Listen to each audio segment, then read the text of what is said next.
Vamos a iniciar dándole gracias a Dios por este tiempo, porque yo creo que en el tiempo de la adoración y de la alabanza, el Espíritu de Dios empezó a hacer una obra preciosa en nosotros. Y vamos a pedirle al Espíritu de Dios que continúe esa labor en medio que transitamos por su palabra. Amén. Señor, te damos gracias por esta mañana, una vez más, Padre. Gracias porque hoy es un día espectacular. Tu palabra dice que tú hiciste este día con tus propias manos, Señor. Tú hiciste este día que no es igual al de ayer y no es igual al de mañana. Es exclusivo para nosotros hoy. Tu misericordia, Señor, es nueva. Gracias porque todo lo haces perfecto para nosotros. Gracias porque nos das lo mejor. Por eso tú demandas de mí lo mejor, Señor. Y yo quiero con mi vida hoy darte lo mejor de mí, Señor. Darte mi mejor adoración, darte mi mejor disposición, darte mi concentración. Habla a mi corazón, Espíritu Santo. Yo sé que tienes una palabra preparada para mí. Yo sé que tú estuviste, Señor, buscando lo mejor para mí hoy, el mejor alimento. Por eso te pido, Padre Celestial, que nada pueda robarme lo que tú has traído para mí hoy. Nada pueda distraerme de lo que tú tienes para mí hoy. Glorifícate en este lugar, Señor. Yo te pido que esa doble porción que cada quien ha venido buscando, tú se la puedas dar hoy. En el nombre de Jesús, amén y amén. Yo les invito a que me acompañen al primer libro de Samuel, en el capítulo 30. Creo que lo vamos a poder ver allí en la pantalla. Hoy estoy aquí abajito porque es que con las luces allí y con mis lentes los veo después borrosos a todos ustedes, como con brillos así. Y yo sé que en el cielo vamos a estar así como luces destellantes, pero todavía no. Entonces, mientras estamos aquí, quiero verlos bien. Entonces, vamos al primer libro de Samuel, en el capítulo 30, versos del 1 al 21. Primera de Samuel, primer libro de Samuel. Yo les voy leyendo. Dice así: 3 días después, cuando David y sus hombres llegaron a su casa en la ciudad de Siclac, encontraron que los amalecitas habían asaltado el Negev y Siclac. Habían destruido Siclac y la habían quemado hasta reducir a cenizas. Se habían llevado a las mujeres, a los niños y a todos los demás, pero sin matar a nadie. Cuando David y sus hombres vieron las ruinas y se dieron cuenta de que lo que les había sucedido a sus familias, lloraron a más no poder. Estoy en el verso 4. Las 2 esposas de David, Ahinoam y Abigail, la viuda de Nabal, estaban entre los que fueron capturados. David ahora se encontraba en peligro porque todos sus hombres estaban resentidos por haber perdido a sus hijos e hijas. Comenzaron a hablar acerca de apedrearlo, pero David encontró fuerzas en el Señor su Dios. Entonces le dijo a Abiatar el sacerdote: tráeme el efod. Así que Abiatar lo trajo y David le preguntó al Señor: ¿debo perseguir a esta banda de saqueadores? ¿Los atraparé? Y el Señor le dijo: sí, persíguelos. Recuperarás todo lo que te han quitado. De modo que David y sus 600 hombres salieron y llegaron al arroyo de Besor, pero 200 de ellos estaban tan cansados para cruzarlo, por lo que David continuó la persecución con 400 hombres. En el camino encontraron un egipcio en un campo y lo llevaron a David. Le dieron pan para comer, agua para beber y también le dieron parte de un pastel de higos y racimos de pasas, porque no había comido ni bebido nada durante 3 días y 3 noches. Al poco tiempo recobró sus fuerzas. Verso 13, ¿a quién le perteneces y de dónde vienes?, le preguntó David. Soy egipcio, esclavo de un amalecita. Mi amo me abandonó hace 3 días porque yo estaba enfermo. Regresábamos de asaltar los cereteos en el Negev, el territorio de Judá y la tierra de Caleb, y acabamos de incendiar el Siclac. ¿Me guiarás a esa banda de saqueadores?, le preguntó David. El joven le contestó: si haces un juramento en el nombre de Dios, que no me matarás ni me devolverás a mi amo, entonces te guiaré a ellos. Así que guió a David hasta los amalecitas y lo encontraron dispersos en los campos, comiendo, bebiendo, con alegría, por el enorme botín que habían tomado de los filisteos y de la tierra de Judá. Entonces David y sus hombres se lanzaron contra ellos, los mataron durante la noche, durante todo el día. El verso 18 dice: así que David recuperó todo lo que los amalecitas habían tomado, rescató a sus esposas, no faltaba nada, fuera grande o pequeño, hijo o hija, ni ninguna otra cosa que se habían llevado. David regresó con todo. También recuperó rebaños, manadas, y los hombres los llevaron delante de los demás animales. Este botín, decían, le pertenece a David. Luego David regresó al arroyo de Besor y se encontró con los 200 hombres que habían quedado rezagados porque estaban demasiado cansados para seguir. Entonces salieron para encontrarse con David y con sus hombres, y David los saludó ¿cómo? Con alegría. Es bastante, el capítulo 30 tiene más para leer, pero le invito a que continúe el capítulo en casa. Me voy a centrar en estos versos, porque ¿cuál es el panorama que ustedes ven aquí? ¿Cuál es la situación que estaba viviendo David en ese momento? ¿Qué acababa de pasar en la vida de David? Dice que ellos estaban habitando un territorio llamado Siclac. ¿Y qué pasó? Fue incinerado por completo. Y las personas fueron secuestradas, ¿cierto? No sé si alguno de los que están aquí han vivido esa experiencia o han tenido personas cercanas que han vivido esa experiencia. Pero debe ser muy duro tú llegar a casa y encontrar que todo está incinerado y que tu familia no está. ¿Cómo te sentirías tú?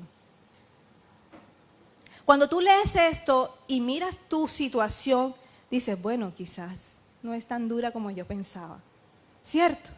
Pero esta era la situación que estaba viviendo David. Cuando estos hechos acontecieron, cuando pasó lo del incendio en Siclac, ya David había sido nombrado rey. Dios ya lo había ungido por medio del profeta Samuel, pero David aún no reinaba. Quien estaba en el trono todavía era ¿quién? Saúl. Saúl seguía en el trono, a pesar de que el Espíritu de Dios ya no estaba con él. Él seguía entronado, él seguía allí. Y resulta que David también estaba en palacio, pero ejerciendo otras funciones. Porque cuando el Espíritu de Dios se aparta de Saúl, Saúl empieza a ser atormentado. Saúl empieza a sentirse intranquilo y ya no hallaba paz. Entonces se enteró que un hijo de Isaí, papá de David, era miembro de un grupo de alabanza. Y dijo, le dijeron sus consejeros, hay un muchacho, un músico excelente, pertenece a un grupo espectacular. Eso cuando toca el arpa, eso te tranquilizas. Y él lo mandó a llamar. Y David sirvió en palacio tocando el arpa. Pero era tanta la destreza, las habilidades que tenía David, que no solo se destacó por eso, llegó al punto en que él se volvió un buen soldado. ¿Ustedes recuerdan la historia de cuando David se atrevió a enfrentar a Goliat? Entonces, esa fama que adquirió David permitió que Saúl le dijera, bueno, no solo me vas a tocar música, ahora vas a ser mi escudero. Y ustedes saben que el escudero de un rey es la persona que está más cercana a él. Es la persona de confianza. Y dice la Biblia, usted lo puede leer, yo le invito a que lea Primera de Samuel, es un libro espectacular. Usted va a ver allí cómo Samuel empezó a apreciar a David, empezó a amarlo, se ganó toda su confianza. Pero ¿qué pasó? Que tiempo después, ese mismo David que gozaba de una posición de privilegio, pasó a ser el objeto del deseo maligno de Saúl. Saúl quiso matar a David. Ahora, ¿cómo fue que se dio todo esto? ¿Cómo fue que David terminó viviendo en Siclac? ¿Cómo fue que terminó siendo víctima de las manos de los amalecitas? Es que resulta que cuando David iba a las batallas, se destacaba tanto que las mujeres, que nosotras las mujeres siempre nos hacemos notar, cuando ellos venían a palacio, las mujeres gritaban por las ventanas, Saúl mató a 1000, pero David mató a 10.000. Ellas gritaban. Entonces Saúl venía como que, mujeres fastidiositas, pero no pasaba nada. Y cada vez se hacía más intenso el canto. Cada vez, y un día Saúl dijo, estas mujeres me tienen hasta aquí. O sea, ustedes se imaginan el que ya estaba usurpando el trono, porque literalmente era así, no lo quería abandonar, tenía una sed de poder, y que le canten, Saúl mató a 1000, pero David a 10.000. Eso es una ofensa tremenda. Entonces dijo, yo tengo que salir de este hombre. Tengo que salir de él. Y él empieza con una cantidad de engaños, porque Jonatán, su hijo, había hecho una amistad muy profunda con David. Y su hijo se da cuenta de todo esto y él le dice, papá, por favor, David te ama, David trabaja para ti, papá, mira, no le hagas daño. Y Saúl le dice, hijo, te juro que no lo voy a tocar, pero mentira, él le miente. Y él hace todo lo posible por matar a David. Entonces, como Jonatán puso sobre aviso a David de que su papá lo iba a matar, como fuera lugar, David empezó a huir. ¿Qué haría usted en el caso de David? ¿Se quedaría ahí esperando la hora de su muerte? Guerra avisada no mata soldado, ¿verdad? Entonces usted también se iría. David sale con su familia y empieza a buscar asilo. Lo que diríamos hoy asilo político. Era un perseguido político. Y empieza a buscar asilo, pero imagínense cuál fue el primer lugar al que David quiso ir. A territorio filisteo, nada más y nada menos. Él fue allá y tocó al rey y le dijo, deme lugar aquí. Pero obviamente, si tú mataste a mi mejor hombre y obtuviste la fama de que matas a 10,000, ¿te daría yo asilo? No. Y el rey enseguida le dijo, el rey Aquís le dijo, no, tú aquí no vienes. Los consejeros le dijeron, no, este hombre es peligroso, este hombre es de temer. Entonces luego se fue a una cueva llamada la cueva de Adulán, en donde David escribió una cantidad de versos que están en los salmos espectaculares. Pero allí en la cueva de Adulán, Saúl lo encontró. Y donde él iba, Saúl lo encontraba. Luego pasó a la ciudad de Keila. En la ciudad de Keila era una ciudad que estaba siendo sitiada por enemigos. Y David, para sostenerse, dijo, bueno, tengo que tener una estrategia, porque David no iba solo. David iba con 600 hombres y con sus familias. Y entonces, como él era el líder, tenía que sostener a su grupo. David dijo, bueno, yo les protejo a ustedes, les diseño la estrategia de guerra, pero ustedes me pagan. Y estuvo en la ciudad de Keila bajo esa modalidad hasta que Saúl lo encontró y tuvo que huir. Después pasa a vivir en el desierto. ¿Ustedes se imaginan quiénes han vivido esa experiencia aquí de que no pueden estar más de un mes en un lugar? ¿Ustedes se imaginan tener que estar con el trasteo mes a mes? Quizás aquí hay personas que viven en arriendo. Díganme si no es difícil un trasteo. ¿A quiénes les gustan los trasteos? A mí no. Yo a veces pienso y digo, Señor, el día que yo salga de mi apartamento, yo voy a dejar todo aquí. Al que se lo venda, le digo, quéjate con eso. Porque, recuerdo que cuando nosotros nos mudamos eso, aquí hay personitas que me ayudaron a mudarme ciertos electrodomésticos súper pesados que parecen unos elefantes. Y yo digo, no, yo no quiero vivir esa experiencia. Entonces ustedes se imaginan tener que estar huyendo con 600 personas, más las familias, más todo el trasteo. Eso debe ser tremendo, ¿cierto? Esa era la vida de David. Ese era su diario vivir. Ahora, ¿cómo estaba la condición emocional de David? ¿Cómo se siente usted cuando lo sacan de su lugar? Y no solo lo sacan porque, listo, no pagué el arriendo y me echaron y me tengo que ir. Pero lo sacan bajo amenaza de muerte. ¿Puede una persona dormir tranquila sabiendo que lo buscan para matar? ¿Puede una persona dormir tranquila sabiendo que quienes lo están buscando son hombres diestros para la batalla? ¿Puede una persona dormir tranquila sabiendo que bajo su responsabilidad tiene a 600 hombres y su familia? Yo creo que no. Y yo quiero que usted hoy visualice su situación. Yo quiero que tú mires el contexto de tu problema ahora. Y tú digas, ¿cómo estoy yo frente a esto? Yo sé que muchos de los que estamos aquí hemos vivido o estamos viviendo situaciones o vamos a vivir situaciones en las que no puedes conciliar el sueño. En las que mientras todo el mundo está durmiendo en cama, tú estás desvelado. Y mientras estás comiendo, se te quita el apetito. Yo en particular soy de las personas que cuando tengo una situación difícil, a mí se me va el apetito. No puedo comer. No puedo comer.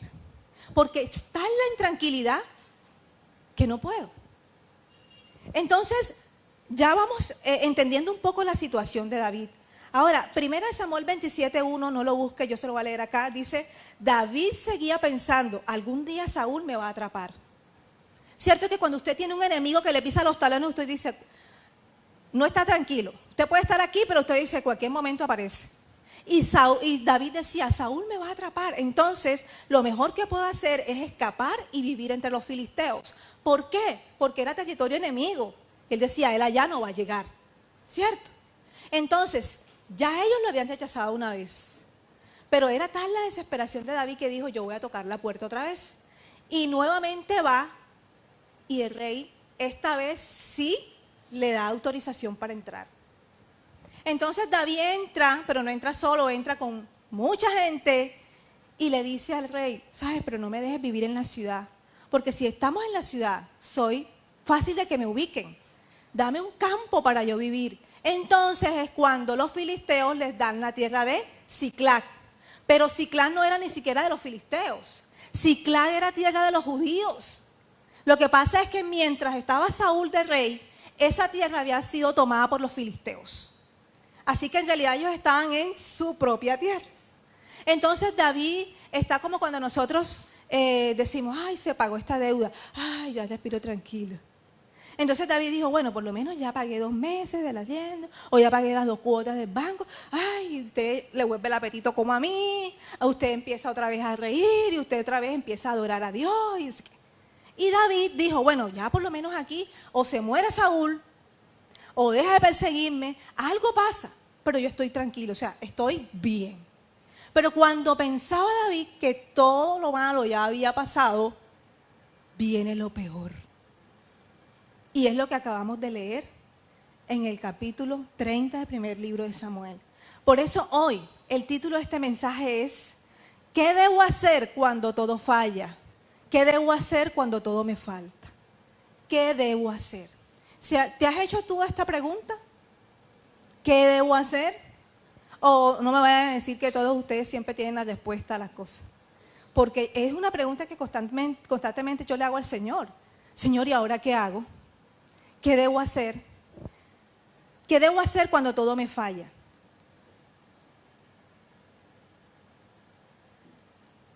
¿Sabes? Nosotros podemos decir hoy, yo la verdad no me identifico con ese texto de David porque yo en este momento estoy bien. Pero cuando David dice que en el primer verso dice que a los 3 días regresó, David venía de ofrecerse a pelear con los filisteos en una batalla. David en agradecimiento por haberles dado ese lugar, él dijo, me ofrezco con mis hombres para pelear con ustedes. Y aunque el rey le dio el aval, los consejeros y los gobernantes de otras naciones filisteas dijeron, no, acuérdate que este hombre perteneció a ellos, al pueblo de Israel. ¿Qué tal si en batalla a él se le sale lo patriota y acaba con nosotros? Entonces, como en ese tiempo no existían los medios de transporte de hoy, aviones, trenes, carros, nada, ellos iban a pielito. Eran 3 días de camino. Por eso es que el verso 1 dice, cuando llegaron a los 3 días, ellos dejaron el campamento solo. Los 600 hombres habían ido con él. ¿Quiénes estaban en el campamento? Mujeres y niños. Mujeres y niños. ¿David esperaba esto? No lo esperaba. Él esperaba un ataque de su enemigo evidente que era Saúl, pero él no esperaba el ataque de los amalecitas. Ahora, ¿quiénes eran los amalecitas? Los amalecitas eran un pueblo enemigo del pueblo de Israel desde que ellos salieron de Egipto. Cuando el pueblo salió de Egipto, los amalecitas, ¿qué hicieron durante todo el camino? Hostigarlos, perseguirlos, maltratarlos. Eran un pueblo bárbaro, maltratador. Y Dios en Deuteronomio 25 dice, nunca te olvides de lo que los amalecitas te hicieron cuando salías de Egipto. Te atacaron cuando tú estabas cansado y agotado, te hirieron de muerte.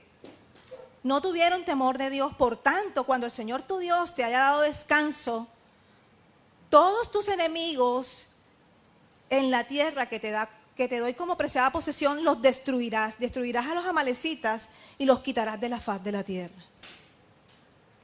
En primer libro de Samuel, en el capítulo 15, por eso le digo que se lean todo el libro, Dios le habla a Saúl por medio del profeta Samuel cuando Saúl era rey. Y le dice, esta palabra que di en Deuteronomio, cuando mi pueblo salió por allá de la esclavitud de Egipto, tú la vas a cumplir. Dios le ordena a Saúl acabar con los amalecitas. Y usted puede leer allí el detalle de la historia donde Saúl, ¿qué hizo? Saúl dijo, listo, yo voy a obedecer. Pero hizo lo que muchas veces nosotros hacemos, obediencias a medias. Y cuando Dios nos da dirección sobre algo, Él demanda obediencia total. Cuando nosotros obedecemos parcialmente a Dios, no podemos esperar victoria total. Saúl tomó la decisión en su sabiduría humana y por eso el Señor dice que la sabiduría del hombre es necedad para Dios. Saúl decidió, a pesar de la ordenanza del Señor, que iba a acabar con todo, excepto que se iba a quedar con el rey y que le iba a perdonar la vida y que se quedó con los mejores ganados y el mejor rebaño que tenían los amalecitas. Porque él dijo, ay no, la buena intención según él era de que cómo se va a perder esto. Y es lo mismo que cuando Dios nos da la dirección acerca de algo, te dice, deja esto por completo. No, pero Señor, ¿cómo se te ocurre? O sea, yo considero que ahí como que te falló un poquito el opinómetro y más bien yo te voy a ayudar un poquito y voy a hacer esto. Yo lo he hecho. ¿Cuántos lo han hecho? ¿Cuántos hemos intentado ayudar a Dios con buenas intenciones? Pero Dios es un Dios radical. Mira, Dios es un Dios de amor, su amor es inagotable. Su amor no tiene fin, es más alto, más profundo, es más ancho de lo que podamos imaginar. Pero Dios es un Dios radical. A veces confundimos su eterno amor y su maravilloso amor con debilidad. Y es que Él es flexible, es que Él me entiende. ¿O acaso ustedes creen que Saúl no pensó, no, Dios es bueno? Saúl conocía a Dios. Él sabía quién era Dios. Y él seguramente pensó, no, yo sé que si yo le explico al profeta, yo le hablo al Señor, ellos me van a entender. Porque es que este ganado le sirve al pueblo. Pero cuando Dios te dé una dirección, mi amigo, mi hermano que estás aquí hoy, no sé cuál sea tu situación, pero la dirección que Dios te dé, cúmplela total como Él te la da. No trates de cumplirla a tu manera. Hazlo como Dios te dice. Si Dios te dice, haz esto, hazlo y hazlo bien. Si Dios te dice, no lo sigas haciendo, corta de raíz las situaciones. ¿Por qué? ¿Qué pasó? Que al perdonarles en la vida a estas personas, ese pueblo se siguió, ¿qué? Multiplicando. ¿Y quiénes fueron los que atacaron y quemaron, incineraron a Siclag tiempo después? Los amalecitas. Por eso es que todo lo que hacemos tiene consecuencias. Muchas de las cosas que hoy estamos viviendo, muchos de nuestros dolores, muchas de nuestras frustraciones, fue por obediencias parciales. Fue por no hacer la voluntad de Dios como Él la quiere que la hagamos. Dijimos en su momento, no, es que no me parece. No, es que, no, yo creo que ahí fue que de pronto la palabra esa no aplicaba para mí. No, hay que leer, no todo aplica. Y empezamos a buscar y empezamos a llenarnos de argumentos humanos. Pero fíjense lo que pasó. Ahora este mismo pueblo que creció y se fortaleció, siguió atacando al pueblo de Dios. ¿Verdad? Entonces, ahí vemos la importancia de obedecer al Señor. Y lo primero que cuando nosotros enfrentamos situaciones difíciles, problemas, ¿qué es lo primero? Se mueve todo tu mundo, toda tu vida. Una situación difícil, un diagnóstico médico, por ejemplo. A veces nos limitamos de ir al doctor porque decimos, ¿quién sabe qué me irá a decir? A veces tenemos un dolorcito y decimos, no, yo mejor no voy. ¿A qué le tememos? Al diagnóstico, ¿cierto? Tú estás bien y de pronto vas al médico y te dan un diagnóstico. De pronto te llega una carta de un cobro coactivo, de un cobro jurídico, de una notificación de embargo. De pronto te dicen, hay un proceso judicial en tu contra. Yo no sé qué noticia cruel has recibido. No sé. No sé qué sentencia te han dado. Pero eso seguramente movió tu mundo. O sea, tu vida no es la misma después de eso. Tu mundo se movió completamente.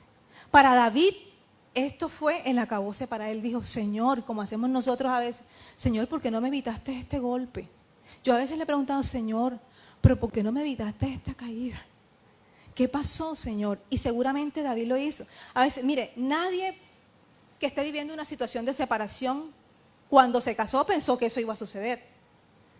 Nadie que hoy está llorando la pérdida de un hijo cuando lo parió, pensó que eso iba a pasar. ¿Cierto? Porque las mamás dan a luz a sus hijos con la esperanza de que ellos sean los que los sepulten.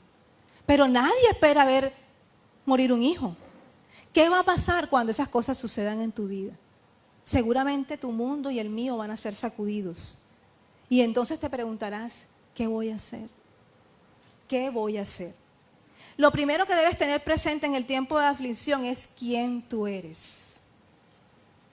Y yo te pregunto en esta mañana, ¿quién eres tú? ¿Quién eres tú? Porque lo primero que ataca la situación difícil es tu identidad. Tú te sientes que le has fallado a Dios, sientes que es que no oré lo suficiente, sientes que eres el peor hijo de Dios que hay. Te sientes la cosa más pequeña. Eso te sientes. Se te quitan las ganas de adorar, se te quita el gozo, se te quita el deseo por adorar a Dios. Todo eso es atacado. Todas las cosas que Dios te da como hijo, tú ya no las quieres hacer. Pero vemos aquí que en medio de esa situación, quizás tu propósito puede quedar en tela de juicio. ¿A cuántos Dios de los que están aquí les ha llamado con propósito? Amén. Dígalo con seguridad, amén. Dios te llamó con propósito. Y el hecho de que David estuviese viviendo esta situación no le quitaba su llamado. Dios lo había llamado a ser rey, y el hecho de que él estuviera ahora siendo perseguido, y el hecho de que no solamente estuviera siendo perseguido por Saúl, sino que a su propia gente lo quería matar. ¿Eso hacía que el llamado se fuera? No. Quizás tú hoy te miras y dices, pero mírame dónde estoy yo. No tengo éxito, según nuestro juicio, ¿no? No tengo éxito, vivo de problema en problema. ¿Qué llamado me va a hacer Dios? Yo no sé por qué allá insisten en decirme que yo tengo propósito. Y a veces como que nos molesta que nos digan eso. ¿Qué propósito y qué llamado? Si es que yo ando de malas en peor. Pero no. David siempre tuvo claro quién era él. Y por eso nosotros vemos en el verso 7 de 1 Samuel 30 que dice, entonces le dijo a Abiatar el sacerdote, tráeme el efod. ¿Qué era el efod? El efod era un pectoral que se colocaba el sumo sacerdote para buscar la presencia de Dios. Entonces, lo primero que tú y yo debemos hacer cuando todo falla o cuando todo falta es buscar a Dios. Buscar la dirección de Dios. Y tú dices, no, pero yo lo busqué. Pero ¿cómo le estamos buscando? ¿Creemos que buscarlo es ese lamento que hacemos de queja? Ay, ¿por qué me pasó esto a mí? No, yo busqué la dirección de Dios. No, dice que David le dijo al sacerdote, tráeme el efod, voy a ir a la presencia de Dios. Cuando lo primero que es atacado en tu vida es las ganas de buscar a Dios, David nos enseña, busquemos a Dios. El hombre que estaba siendo perseguido, el hombre que estaba a punto de ser apedreado por su propia gente, dice, voy a buscar la dirección de Dios. Y es lo primero que debemos hacer, busca la dirección de Dios. ¿Por qué? Porque en la prueba, como te sacude, como te mueve tu mundo, ¿qué pasa cuando la tierra se mueve? Todo se desajusta, las edificaciones se caen, todo se sale de su sitio.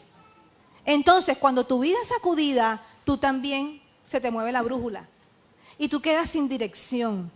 Por eso David fue a Dios y le dijo, Dios, ¿qué hago? ¿Qué voy a hacer? ¿Ustedes se acuerdan cuando les dije que en la cueva de Adulán David escribió los mejores salmos? El Salmo 142 dice, cuando me siento agobiado, solo tú sabes qué camino debo tomar. ¿Estás agobiado en esta mañana? ¿Estás atribulado? Tienes una situación que aunque estás comiendo o estás durmiendo porque eres de buen comer y de buen dormir, pero sigue la situación allí. ¿Le has pedido a Dios, qué camino debes tomar? Has dicho, Señor, dime qué camino debo tomar. Dime, Señor, por dónde debo andar. El Salmo 143 dice, hazme oír cada mañana tu amor inagotable, porque en ti confío. Muéstrame por dónde debo andar. ¿Le has preguntado al Señor, Señor, por dónde debo andar? A veces decimos, no, yo tengo la solución. Eso yo ahora vengo y le presto a fulano que él es prestamista y él me soluciona enseguida. No buscamos a Dios. Puede que esa persona te solucione inmediatamente, pero Dios quiere que le busques a Él. Porque Dios quiere ser el primero en tu vida. Dios quiere ser lo primero que tú busques. Dios quiere darte la mejor dirección. El Proverbios 3, 5 y 6 dice, confía en el Señor con todo tu corazón, no dependas de tu propio entendimiento. Busca su voluntad en todo lo que hagas y Él te mostrará cuál camino tomar. ¿Necesitas hoy tomar una decisión? ¿Necesitas hoy saber qué camino debes tomar? ¿Necesitas saber qué vas a hacer mañana lunes en X o Y cosa o ahora que salgas de aquí? ¿Debes hablar con alguien? ¿Te debes encontrar con alguien? ¿Debes responder una llamada que no has querido contestar por meses? Ve a Dios y dile, Señor, ¿qué debo hacer? Y lo que Dios te diga, hazlo. ¿Cómo te va a hablar el Señor? Por su palabra. Por medio de otro creyente maduro que también te va a hablar de parte de Dios, pero busca al Señor primeramente. ¿Sabes? Dios responde a tu oración en tiempos de crisis. El verso 8 del capítulo 30 dice, ¿seguiré a esta tropa? David le preguntó, Señor, ¿seguiré a esta tropa? Ahora, ¿no iba a saber David como hombre de guerra qué estrategia tomar? David no era un inexperto soldado como quizás somos nosotros. Bueno, como yo. No tengo ni idea de estrategias de guerra. Pero este hombre le dice a Dios, ¿seguiré a esta tropa? Y el Señor le dijo, sí, persíguelos. Recuperarás todo lo que te han quitado. De modo que David y sus 600 hombres salieron y llegaron al arroyo de Besor, pero 200 de ellos, ¿qué les pasó? Estaban tan cansados para cruzarlo que David continuó la persecución con ¿cuántos? 400. ¿Te has quedado solo en la situación que estás viviendo? Hoy sientes que nadie te acompaña en la situación, porque a veces tenemos una situación difícil y como que de momento sientes que todos te rodean y luego te quedas solo. Luego tú dices, bueno, pero ¿y dónde estaban los que me acompañaban en oración? ¿Dónde estaban los que me llamaban para decirme cómo van las cosas? Mira, en el momento de crisis puede que te quedes solo, pero Dios está en medio. Pero necesitas fe para creer que Dios está en medio.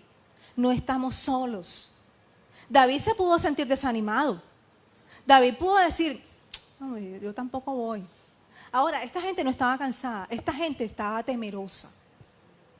¿Por qué? Porque el Besor era un afluente caudaloso y ellos temían hacia el afluente, temían que el Besor dice, va a acabar con nosotros. Pero David estaba tan enfocado en que del otro lado estaba lo que él quería. Del otro lado del miedo está lo que nosotros queremos. Del otro lado del miedo está la bendición que Dios nos dio. Pero Dios no te, o sea, a veces pensamos que Dios todo lo va a hacer como de manera milagrosa y te va a cargar y te va a transportar. David pudo haber orado, Señor, transpórtame hasta el otro lado. Dios lo pudo haber hecho. Pero Dios dice en todo tiempo, esfuérzate y sé valiente. Esfuérzate y sé valiente. Hay decisiones que tienes que tomar y que te van a costar. Pero por temor decimos, no lo voy a hacer. Es que si digo esto, se molestan conmigo. Es que si digo esto, quién sabe qué me puede pasar. Pero sabes, el temor te impide tomar lo que te pertenece.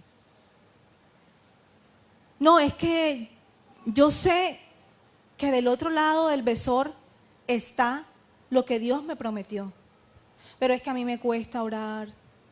Ay, pero es que yo no sé, yo me pongo a orar y a mí como que me da sueño.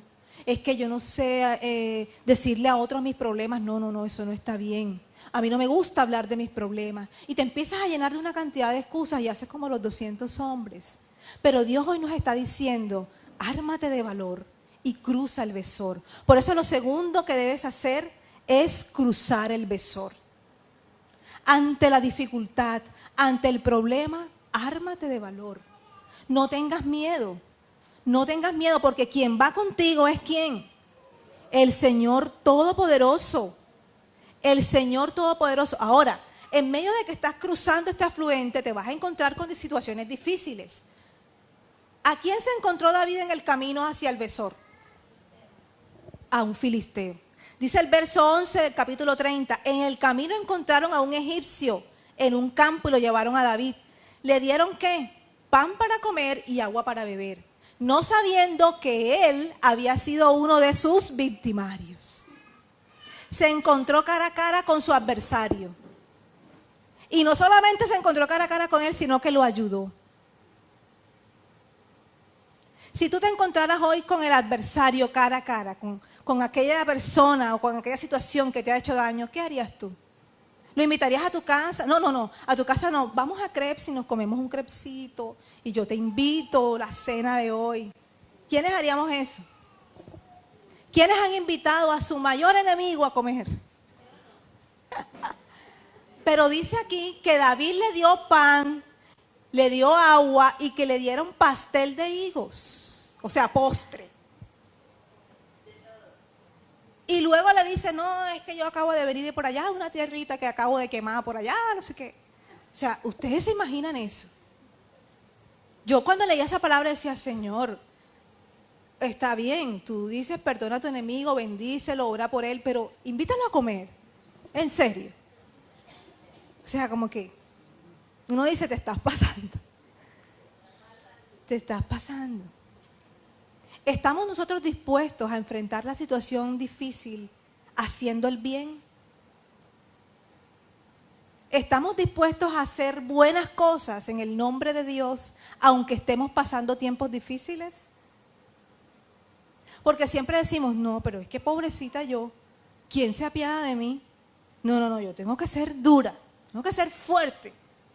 Pero sabes, la firmeza que Dios quiere de nosotros no es la firmeza de tomar acción motivado por la ira, es la firmeza de estar quieto y conocer que yo soy Dios. Salmo 46 dice, estad quietos. ¿Sabes? Para estar quietos se necesita valor. Para estar quietos necesitamos valor. Porque lo que nosotros siempre buscamos es defendernos nosotros mismos. Y después que Dios arregle el desastre que hemos hecho. ¿Cierto? Después que hemos lavado y tendido, bueno, Señor, ayúdame que esa persona no quede resentida, porque tú sabes que yo tenía que aclarar. ¿Sabes? Yo esta semana que pasó fue una semana muy difícil para mí, pero muy difícil. Nunca en mi vida había vivido una situación como esa. Y en medio de esa situación yo le preguntaba al Señor, ¿qué voy a hacer? Y en medio de que estaba viviendo todo esto, Dios me dio el pasaje de 1 de Samuel. Y yo decía, cuando llegué al verso donde él se sentó a comer con este hombre, yo digo, bueno, pero es que hasta allá no quiero llegar. Y en medio de esta situación tan difícil, de la que aún, miren, en este momento me encuentro cruzando el Besor. Porque he decidido obedecer a Dios y no obedecer lo que mi mente me dice que haga. Y lo primero que en mí fue atacado fue el gozo. Me costaba estar alegre. Me costaba adorar a Dios con gozo. Toda mi adoración era en llanto, en aflicción. Y leía el pasaje donde Pablo y Silas adoraban con alegría en medio de la cárcel y le decía, Pablo, lo siento, pero no lo logro. Pero Dios me lleva al pasaje de 1 de Samuel y me dice, busca mi dirección y cruza el Besor. Y en medio que lo vas cruzando, vas a encontrarte con tu adversario. Te vas a sentir mal, pero yo estoy contigo. Yo estoy contigo. Y Dios me llevaba al Salmo 23 donde me decía, aunque andes en valle de sombra de muerte, no temerá mi corazón. Yo te voy a llevar a aguas tranquilas. Y yo decía, Señor, pero esto es como una corriente de esas rápidas donde uno va en los kayaks, eso, yo me siento así. Pero Él me decía, tranquila, que cuando bajes, vas a encontrar el agua tranquila. ¿Sabes? David estaba en esta situación. Quizás tú hoy dices, no quiero. Como estos 200 hombres dijeron, no quiero ya luchar más. ¿Cuántos de los que estamos aquí hemos dicho, ya no más? Hemos dicho, eso se lo dejo a Dios. Pero esa frase de que eso se lo dejo a Dios realmente no es estar quietos y conocer que yo soy Dios. Porque estar quietos y conocer que yo soy Dios es mantenerte en oración confiando. Es mantenerte en oración en medio de la crisis. ¿Recuerdan cómo es mantenernos a Dios en medio de la crisis orando? ¿Recuerdan en la página 73 de tu libro de los 40 días de oración? Yo se los voy a recordar, dice, acude a Dios en la crisis. Recuerda cuán grande es Dios en medio de la crisis. Recuerda lo que Dios te ha prometido. David decía, Dios me dijo que voy a tomar lo que me pertenece. ¿Qué te ha dicho Dios a ti hoy? ¿Qué promesa te ha dado Dios a ti? ¿Te ha dicho Dios, vas a tomar lo que te pertenece? Entonces agárrate de esa promesa. No permitas que la situación difícil te haga desviar de la promesa. La otra cosa dice, ve al carácter de Dios. En medio de la crisis, ve al carácter de Dios. Admite tu incapacidad ante el problema. Dile, Señor, yo no soy competente para esto, soy incapaz. No sé cómo hacerlo. Aunque tú tengas todas las competencias de conocimiento, dile a Dios, no me creo capaz de esto. Tú eres quien puede. Hoy cantábamos y decíamos, tú eres el Dios de lo imposible.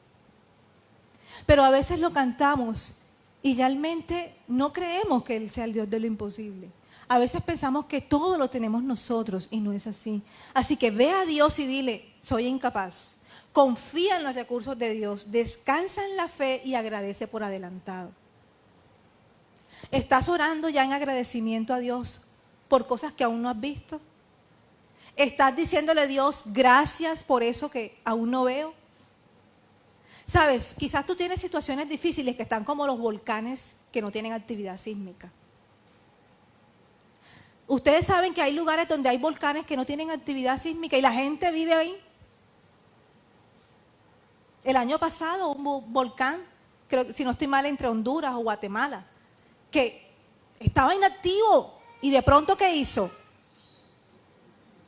Arrasó con todo. Quizás tú hoy dices, bueno, yo no le debo nada a nadie me debe nada a mí, yo estoy bien. Pero no sabemos qué va a pasar mañana. ¿Cómo vas a hacer? Quizás tú digas, bueno, eso no aplica para mí, eso quizás aplica para otra persona que hoy está como en Timbilimbi. No. Acuérdate de esta palabra todos los días. Acuérdate de buscar a Dios todos los días. Cuando te vaya bien, si tú sientes que estás súper bien, gloria a Dios, búscalo. Si no te está yendo súper bien, búscalo. Si estás saliendo de una crisis, agradécele. Pero sabes, en todo tiempo, busca la dirección de Dios. Sabes, Dios le prometió a David, dice, recuperarás todo lo que te han quitado. Y yo quiero que tú hoy también puedas decir, yo recuperaré lo que me han quitado. No sé qué te han quitado, tal vez te han robado la paz. Tal vez hoy te cuesta mantenerte en paz. Tal vez estás aquí y desde que llegaste te costaba adorar. A veces uno está aquí y dice, quisiera que todos danzáramos o alabáramos en la misma sintonía, pero entiendo que a veces nos cuesta hacerlo. Pero si te cuesta hacerlo, recuerda las promesas del Señor. David dice al finalizar el verso 21, quiero que lo leamos nuevamente en el 1 Samuel 30, dice, luego David regresó y se encontró con los 200 hombres y dice que estaban cansados para seguir con él, pero que salieron a encontrarse y David los saludó ¿cómo? Con alegría. Cuando tú regreses de esta travesía, tú vas a regresar con gozo. O sea, esta situación difícil que estás viviendo hoy, cuando vengas de bajada, tú vas a estar en gozo. tú vas a estar en alegría. David no le fue fácil. A veces uno lee y dice, bueno, como que sí, eso fue en cuestión de días. No, esto fue duro para él. Job perdió en un solo día todo lo que más amaba. En un día. Dice que venía un mensajero y le decía, patrón, se murieron las vacas.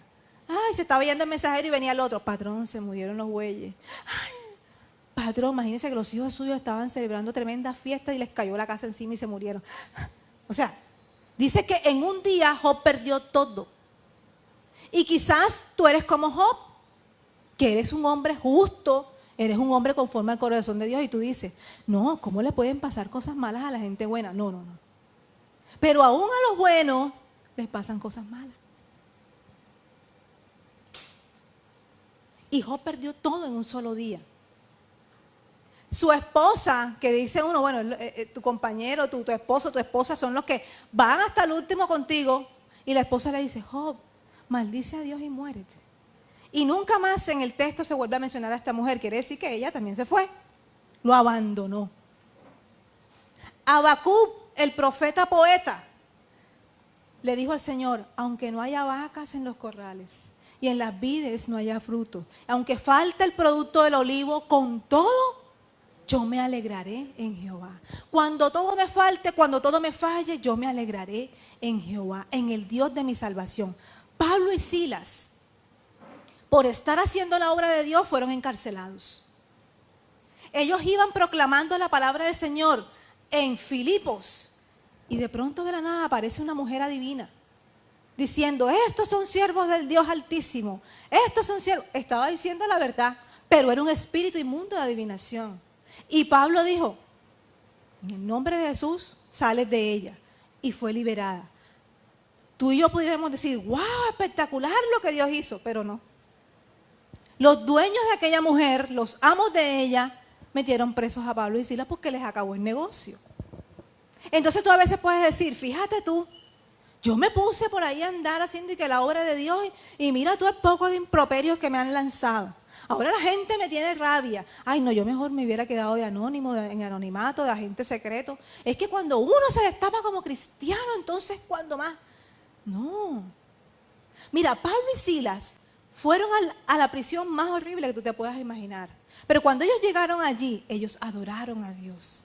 No había instrumentos, no había pistas musicales, no había nada. No sé qué tan bien cantaba Pablo y Silas, qué tan afinados eran. Pero ellos cantaban y dicen que los demás presos escuchaban. Y de repente tembló el lugar. Y dice que las cadenas fueron rotas. El carcelero se quiso suicidar, dijo, se me fue toda esta gente. Y Pablo le dijo, tranquilo, aquí estamos. Y miren el propósito de Dios. Pablo le predica el evangelio al carcelero, a su mujer y a sus hijos. Y sobre esta familia se fundó la iglesia de Filipenses. Ustedes recuerdan ese verso maravilloso con el cual se ha evangelizado a muchas personas en el mundo. Cree en el Señor tu Dios y serás salvo tú y tu casa. Y la iglesia de Filipenses, los primeros miembros fueron el carcelero, la esposa, los hijos. Pablo decía, donde Dios más se ha glorificado, ahí quiero estar, aunque me cueste la vida. Cuando el Espíritu lo guió a Jerusalén, Pablo sabía a qué iba. Es más, un profeta de Dios le dijo que iba a ser atado de manos y de pies, que le iban a dar muerte. Y que se fuera a Macedonia, que en Macedonia lo amaban y lo aclamaban. Pero que dijo Pablo, ¿dónde es Dios más glorificado? Eso para mí es retador. Porque como creyentes queremos estar siempre cómodos y confortables. Que la gente nos ame, que todo vaya bien. O sea, queremos transitar en nubes de algodón. Pero no es así. La vida, cuando tú observas un monitor que mide la frecuencia cardíaca, ¿cuál es la señal que da el monitor? A los médicos aquí.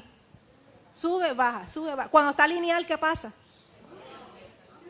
Si tú quieres que tu vida sea lineal, te mueres.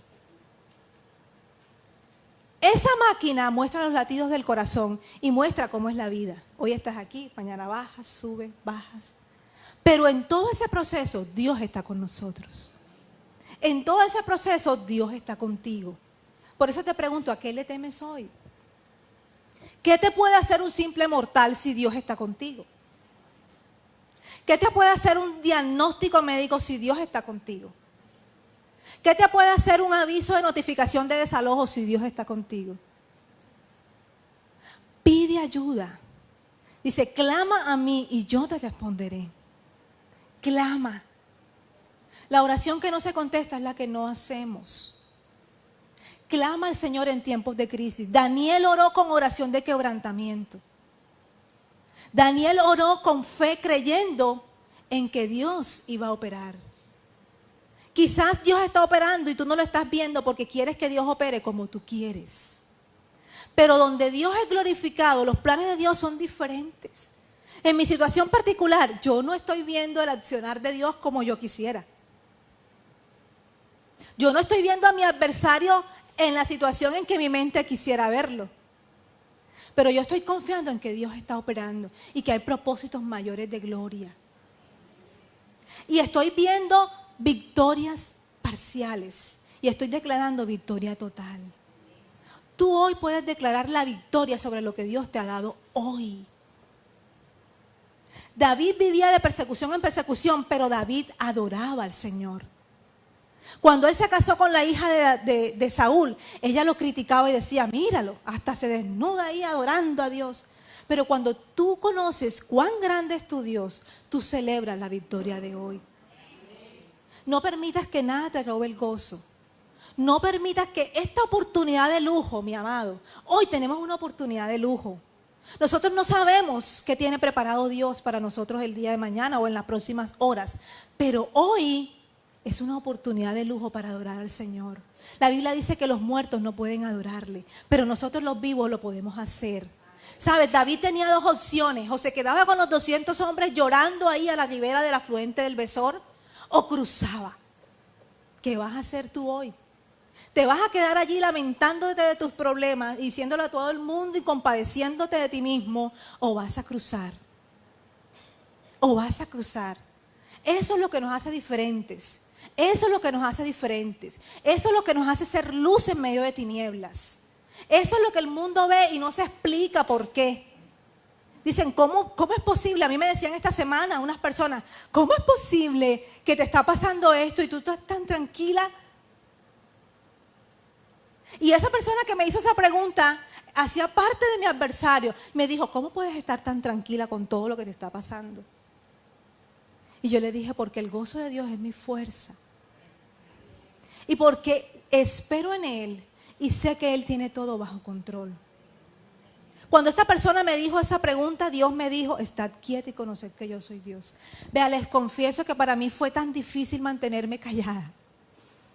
Ahí entendí el poder del silencio. Entendí el poder del silencio de Jesús ante el concilio. Entendí por qué fue tan valioso que Jesús guardara silencio. Porque ahora estoy viendo los frutos de haber obedecido al Señor. Ahora estoy viendo a estas personas que me hicieron daño decir, es que no dijo nada, no se defendía. Estaba tan tranquila. Y unos han dicho, seguramente es cristiana. Sabes, el Señor es quien levanta tu cabeza. Tú no necesitas defenderte. Porque cuando tú en oración vas y oras mediante la crisis, el Señor va a empezar a operar y en público van a empezar a ver quién es tu Dios. Dios no te va a dejar en vergüenza. Dios no va a permitir que a sus justos les vaya mal. Él quiere que a los justos nos vaya bien. No sé qué situación estés pasando, pero Dios sí la conoce. Tal vez tú hasta has menospreciado tu llamado, tu vida a raíz de esto. Pero déjame decirte que la buena obra que Dios empezó contigo, Él la va a completar. Nada de lo que podamos estar viviendo hoy nos quita el llamado que Dios nos hizo. Cuando Dios nos creó a cada uno de nosotros, nos dio un propósito particular. Aparte del propósito general que es de adorarle a Él, Dios te dio un propósito particular y tú lo vas a cumplir. Pero te animo a que puedas buscar a Dios. Te animo a que puedas ir a Él y pedir su dirección. Cruza el Besor, cruza ese afluente que hoy te detiene. Y yo quiero que ahora que vamos a orar y vamos a adorar al Señor, quiero que podamos cerrar este tiempo siendo libres, danzando libres en la presencia de Dios. Ahora cantábamos en tu presencia, danzamos libres. Y yo le decía, Señor, wow. Porque cuando estamos en dolor y en aflicción, nos cuesta hacerlo. Porque pensamos que entre más nos compadecemos, más mostramos que estamos en aflicción. Pero Pablo y Silas adoraron al Señor. Así que yo quiero que oremos y que mientras nosotros podamos estar cantando, tú puedas ser libre para adorar. Aunque no veas la victoria hoy, agradece por la victoria. Agradece por lo que ya Dios te ha dado. Así que ponte de pie y vamos a orar. Y después que oremos vamos a danzar libres en la presencia del Rey. Y declara que ya tú tienes lo que Dios te ha dado por herencia. Señor, te damos gracias en esta mañana, Señor. Padre, te bendecimos en esta hora, Señor. Dios, glorificamos tu nombre, Señor. Levantamos nuestras manos en alto, Señor. Y reconocemos que tuya es la victoria, Señor. Reconocemos que no hay situación difícil, Señor, que pueda en contra nuestra si tú estás con nosotros, Señor. Padre, hoy te agradecemos, Señor, porque tal como estuviste con David, tal como le prometiste a David que recuperaría todo lo que le había sido quitado, hoy nos regalas esa promesa, Señor. Padre, yo oro, Padre, para que esas situaciones difíciles de mis hermanos, Señor, tú les des fuerza, Señor. No permitas que se queden como aquellos 200 hombres que dijeron ya no más. Padre, tú das fuerza al cansado. Tú multiplicas las fuerzas al que no tiene ninguna, Señor. Hoy, Espíritu Santo, es impartida el gozo de Dios. Padre, hoy se renueva el gozo de tu salvación en nuestras vidas, Señor. Hoy declaro paz, Señor, en cada corazón. Hoy declaro que las noches de insomnio se van, Señor. Hoy declaro que el problema no es más grande que tú. Tú eres más grande que mi problema, Señor. Tú estás en control, Señor. Nada de lo que estoy viviendo es permanente, Señor. Tú me has dado la victoria, Señor. Si tú estás conmigo, ¿quién contra mí? Tú eres mi pastor y nada me falta, Señor. Aunque ande en valle de sombra de muerte, no temerá mi corazón, porque tú estarás conmigo, Señor. Tú aderezas mesas delante de nuestros angustiadores, Señor. Tú nos das la victoria, Señor. Y por eso hoy como iglesia celebramos tu victoria, Señor. Celebramos tu victoria, porque cuando todo falta, cuando todo falla, Señor, tú estás aquí, Señor. Tú estás aquí, Señor. Tú eres Rey sobre la creación. Así que, amado, gózate, danza, danza y alaba al Señor, porque la victoria está en tus manos.